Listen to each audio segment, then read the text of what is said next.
सब लोगों को हमेशा गुरुदेव आपका चाहिए। સવારમાં વહેલા ઉઠીને તાજગી લેવા માટે, સ્ફૂર્તિ લેવા માટે તમે ચાલવા જાઓ ને, એને મોર્નિંગ વોક કહેવાય.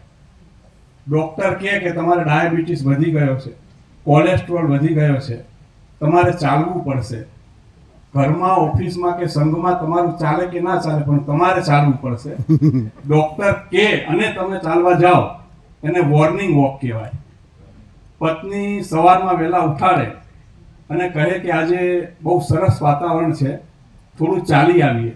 પત્ની કહે અને તમે ચાલવા જાઓ, એને ડાર્લિંગ વોક કહેવાય.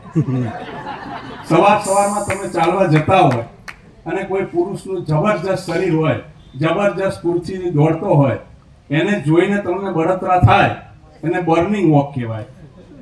આ બધા વોકમાંથી તમે ગમે તે વોકમાં હો અને સામે ગુરુ ભગવંતના દર્શન થાય, સામે ગુરુ ભગવંત મળે, એને ટર્નિંગ વોક કહેવાય. એક ભાઈ સિતાર વગાડતા શીખ્યા.